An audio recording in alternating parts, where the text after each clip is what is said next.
Hatim dalam rombongan di waktu safar ilal hajj, salah satu di antara rombongan yang mereka adalah termasuk tokohnya, orang kayanya, dalam keadaan sakit, sehingga mereka di perjalanan tidak mendapatkan dokter. Hatim al-Asom yang mengobati, diobati dengan Fatihah, tapi Fatihahnya Fatihah Hatim al-Asom, bukan Fatihahnya kita. Kita kan membaca Fatihah 100 kali pun tidak sembuh-sembuh, tapi ini Fatihah Hatim al-Asom, Fatihah dengan lidah yang tidak pernah mengucapkan kata-kata yang tidak pantas, kata-kata yang kasar, kotor, mencaci maki. Jaga lidah kalian.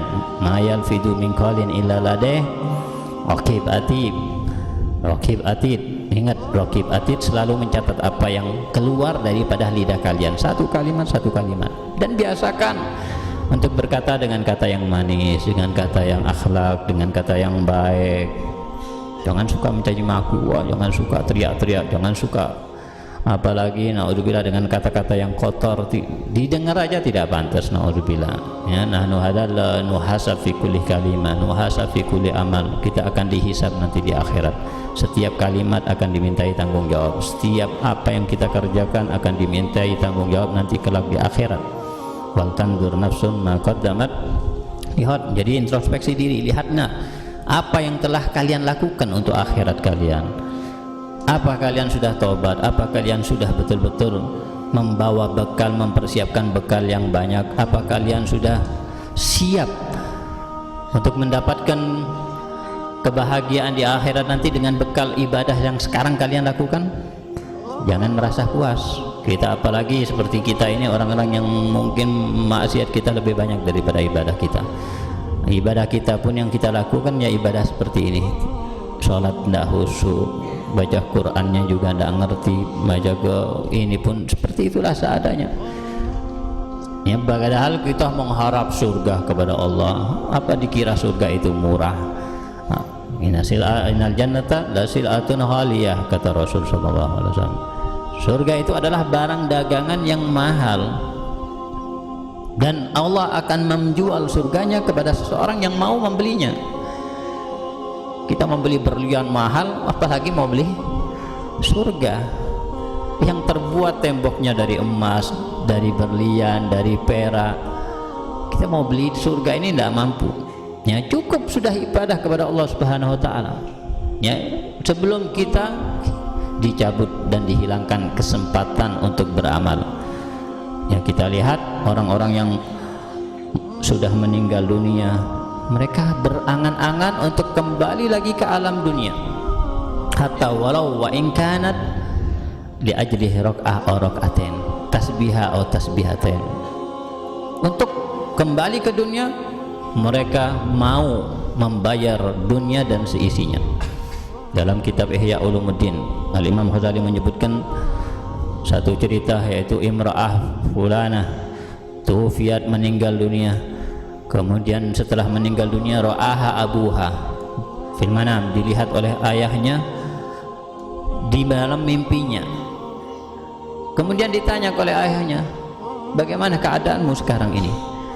Kita kan bertanya-tanya, keluarga kita ada yang sudah meninggal, kemudian teman kita sendiri pun yang dahulu bersama-sama dengan kita juga sudah meninggal dunia, sekarang sudah dikubur di bawah tanah, sudah berada bersama mayat-mayat yang lain yang ada di bawah tanah.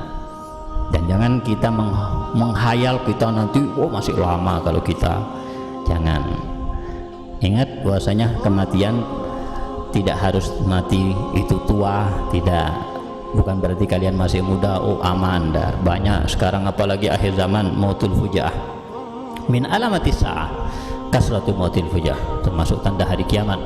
Akan banyak orang yang mati mendadak, sehat-sehat mati, mudah-mudah mati.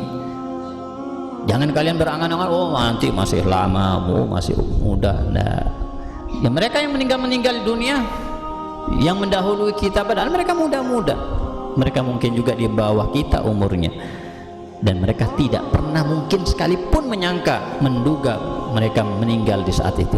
Tapi ternyata ya takdir Allah mendahului apa yang mereka takuti, apa yang mereka lari dari kematian, tapi tetap qul innal mautal ladzi tafiruna minhu fa innahu mulaqikum summa turaduna ila alimil ghaibi wasyahada fa yunabbiukum bima kuntum ta'malun. Kamu lari dan takut daripada kematian, tapi takut kalian, lari kalian, berusaha kalian untuk panjang umur, selama-lamanya kalian hidup di dunia, tidak manfaat, karena semuanya sudah dicatat. Kalau sudah waktunya, waktunya tinggal nunggu aja panggilan.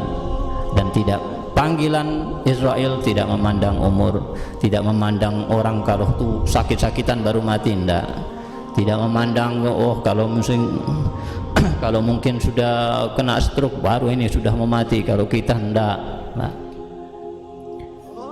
di kuburan juga enggak ada tulisan ini kuburan khusus orang tua, enggak ada kan, ini khusus orang yang sudah sakit-sakitan, tidak, mau muda, mau tua, mau sakit, walau dengan sebab yang bermacam-macam, mau yang kecelakaan, mau yang sebab sakit, yang mau mati mendadak, apapun sebabnya, sesuai nantinya di saatnya pasti tidak akan lewat sedikit pun, tidak akan juga kurang dari umur kita, persis detiknya pun persis. Nah, kalau sudah kita yakin dengan seperti itu, kenapa kita nak mikir suatu saat mungkin malam ini mungkin kenapa nak mikir kita ini, ya Allah, kalau anak sekarang misalnya nanti renungkan, masa anak siap dengan ibadah seperti ini, masa anak siap ya Allah dengan berusaha yang belum anak bertobat kepada Allah. Misalnya sekarang ente besok pagi sudah dikubur, siap ente berada di kubur dengan gelapnya seperti itu sendirian, hatta orang tua ente datang mungkin hanya nyelawat aja, baca tahlil di kubur, habis itu pulang ditinggal, nggak mungkin nemenin ente di kuburan. Teman apalagi temen ente, wah temani anak ya kalau mati di kuburan, nggak bakalan mau, meninggal mati sendiri ente di kubur. Kita ajak melewati kuburan malam hari gelap seperti itu, takut. Dan kalau kita mati berada di dalamnya, malah bukan di kuburan, di dalam situ bersama al-asakiril mauta, sama mayat-mayat yang lain di situ. Ya, siapa yang menemani kita? Amal kita. Nggak usah takut kalau kita punya amal yang baik, menjadi raudhah min riyadil jannah. Kalau kita punya amal yang baik, kita akan muna'am, diberikan nikmat oleh Allah Subhanahu wa taala. Kita akan bertemu dengan orang soleh, kita bersemu dengan salaf, bisa ketemu dengan orang-orang yang kita cintai daripada keluarga kita atau guru-guru kita atau yang lain-lain. Itu kalau amal soleh, tapi amal baik yang sudah siap. Tapi kalau tidak siap, ya ini ya muskilahnya, mereka tidak mau atau mereka takut dengan kematian. Kenapa? Karena mereka tidak siap.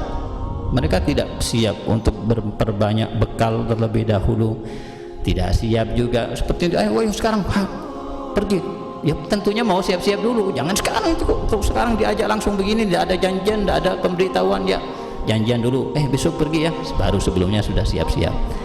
Ya, kita harus diketahui bahwasanya al-maut fujaatan, kematian datangnya ya tiba-tiba, tidak memberitahu terlebih dahulu.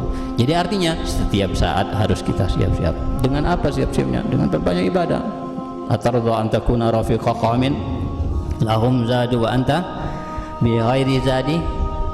Kalian rela kalian nanti pergi bersama manusia semuanya di akhirat. Mereka, kalian lihat mereka membawa bekal yang banyak, mereka bawa ibadah yang banyak, kalian kosong daripada ibadah. Na'udzubillah kalau banyak bawa maksiat di saat itu, nangis, nyesel. Kalau ada kematian di akhirat, kalian akan mati karena nyeselnya. Tapi tidak ada kematian yang kedua. Setelah kita dibangkitkan dari kematian, maka di situ kita akan hidup selama-lamanya. Yang di surga hidup selama-lamanya, yang di neraka pun selama-lamanya hidup disiksa oleh Allah Subhanahu wa taala. Wa kullu atin gharib. Dan setiap masa itu qarib, dekat, tidak terasa kita lewati.